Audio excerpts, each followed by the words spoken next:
You finally worked up the courage to ask the private school that you pay a lot of tuition to about support for your child. And you get hit with the line, "We don't do 504s here."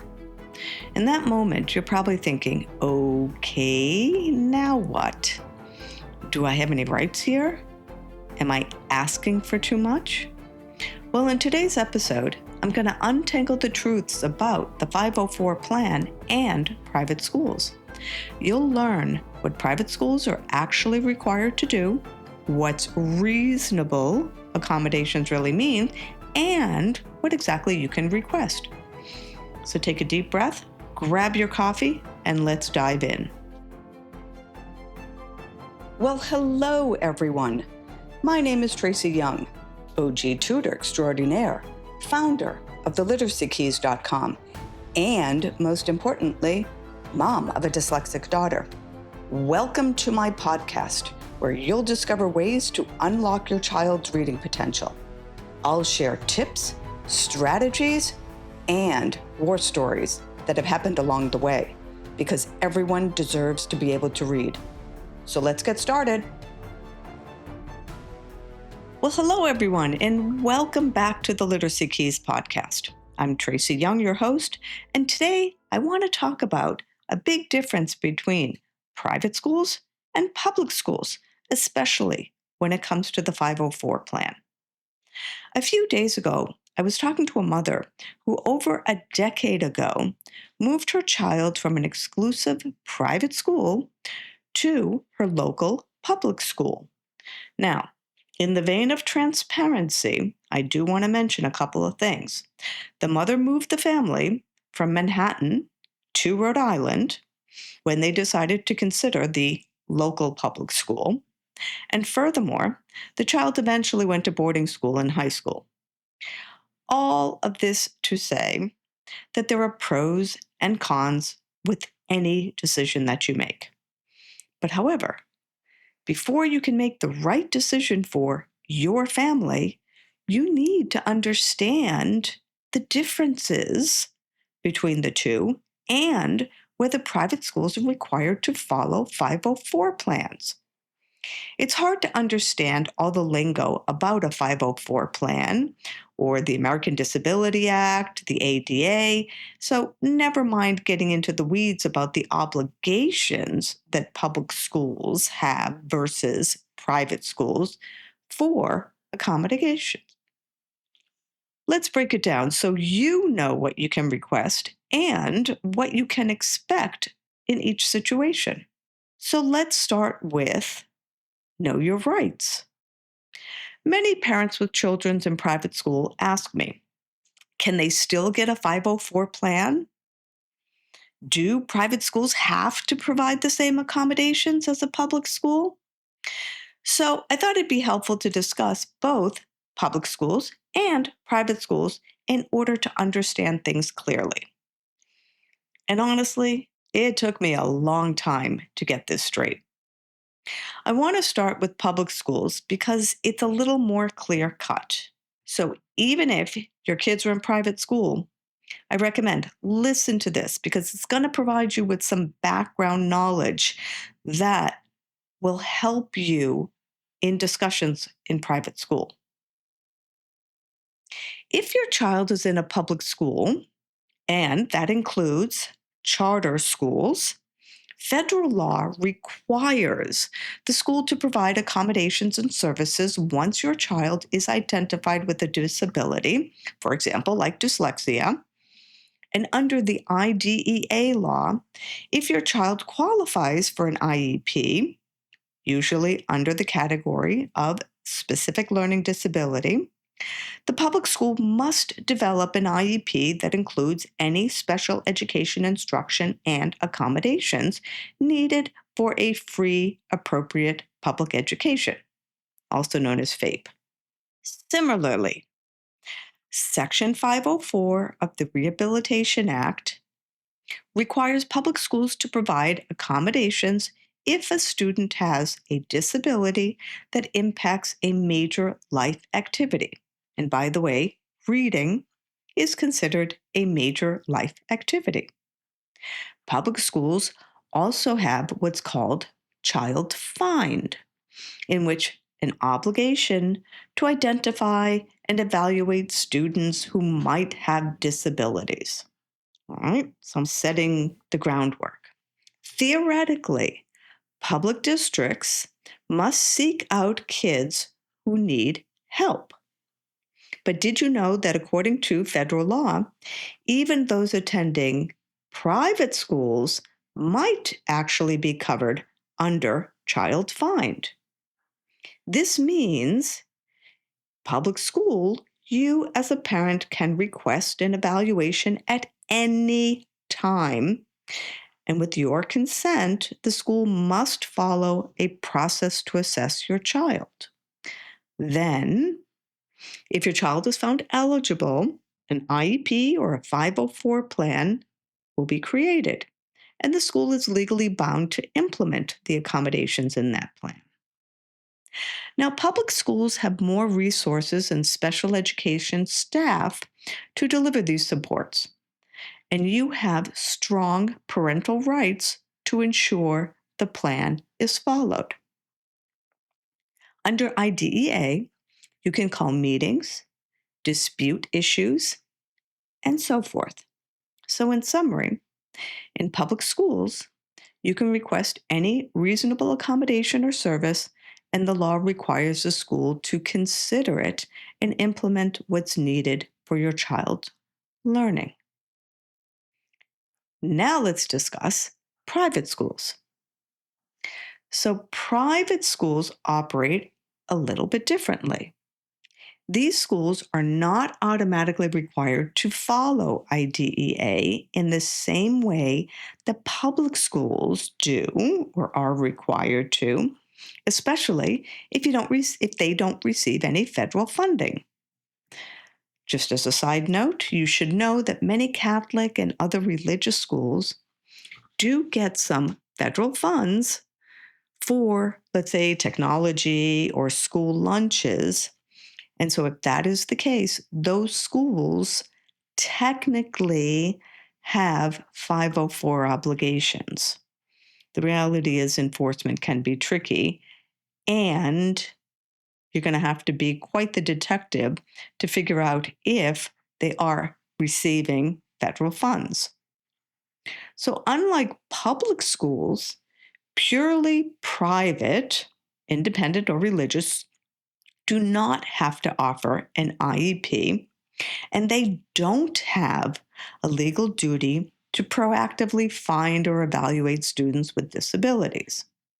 Okay, so first of all, they don't have to actively seek and identify if the student has a disability.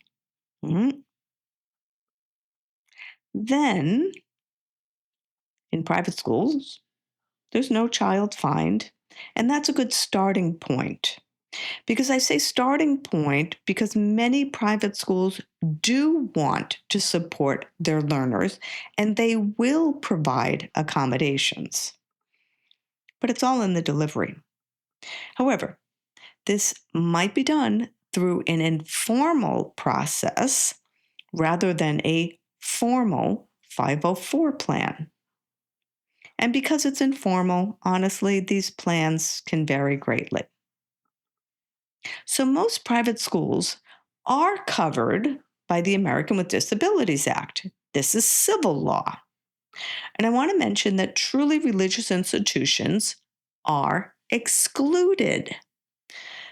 But back to the majority of private schools under ADA, American Disabilities Act, the private schools must make what's called reasonable accommodations to avoid discriminating against students with disabilities.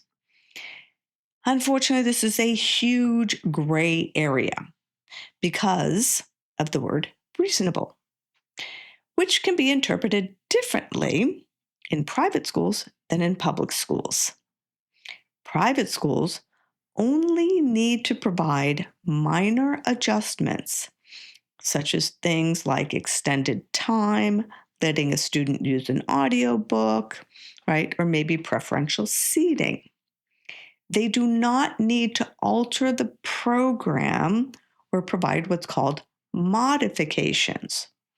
So, for example, a private school might agree to give extra time and reduce homework problems, possibly, but they might not have a specialist that's able to deliver a daily reading intervention, right? So private schools do not have to create a written 504 plan if they don't receive federal funds. It's really going to come down to the essence and the philosophy of the private school. There was something that attracted you to this school way back when you first applied for your child. And let's go back to a second to the story of the mother that I told you about in the beginning of the episode. The private school that her child was attending wasn't willing to make the changes that the child needed. The mother didn't have any recourses because this was religious school, and they had their own way of doing things. So, what are you supposed to do if you love your child's private school and you really don't want to have them change schools? So, let's start with you're a parent in a private school setting. You absolutely can request accommodations. I encourage you to approach the administration and explain your child's diagnosis and needs in a very friendly way. You can provide documentation, such as an evaluation report, and assume that the person really doesn't know as much information as you do about the situation. So use this as an opportunity to educate them. Because while the private school isn't legally bound to follow Section 504 plans in a way that public schools are, they're bound by the American Disabilities Act, the ADA, to offer reasonable accommodations when a student's need is obvious. You want to position what you're requesting as reasonable. Which brings us to the point of be open to compromise.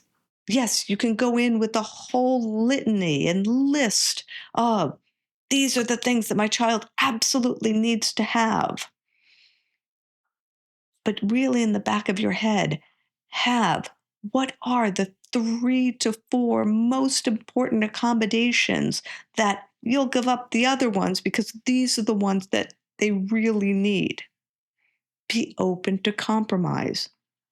Look at things from the school's perspective in that, well, if I accommodate this child, right, what will happen next?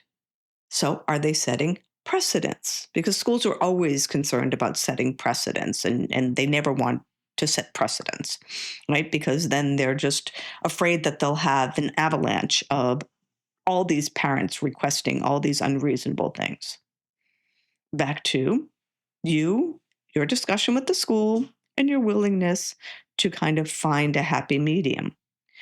Write it down in order to ensure the agreement that you finally settle upon is clear.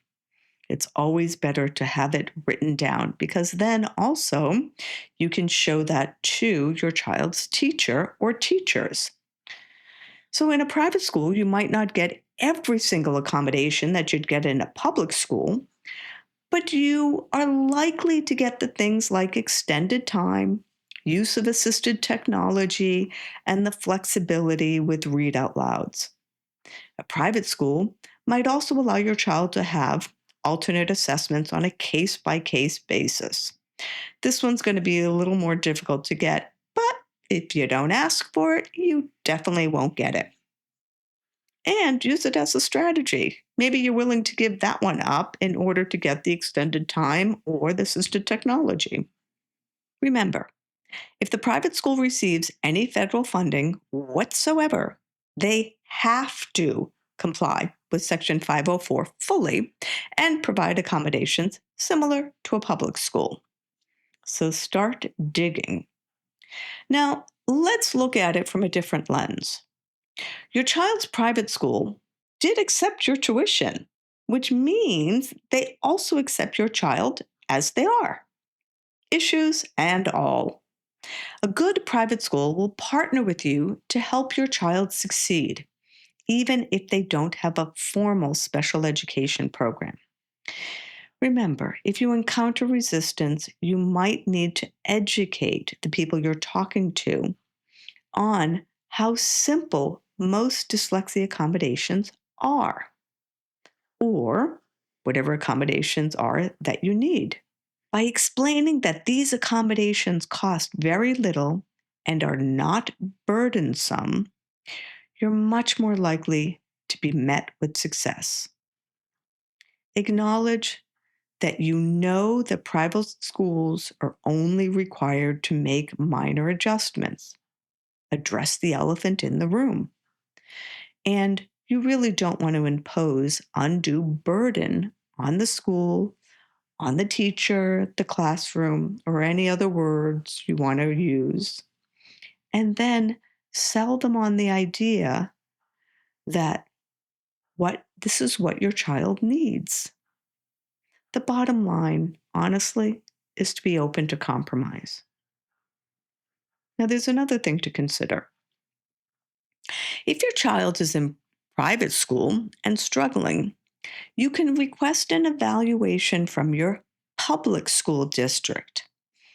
The public school district might evaluate and find your child eligible for an IEP or a 504 plan, but they won't implement the IEP in the private school. Instead, sometimes there might be an option for a service plan, whereby limited services are provided by the public school. This may look like letting your child attend a tutoring session at the public school a few times a week for reading. Because the rules on this vary so much, and these services are often quite limited, most parents either have to push the private school harder or consider moving to a public school. It's a tough decision that many families grapple with. Hence, the mother that I mentioned in the beginning of the episode, who decided moving her child from a private school to a public school was the best thing for her child. So let's summarize. In both settings, private or public school, parents can request accommodations. Public schools must provide accommodations as part of a 504 plan without any cost obligation to you.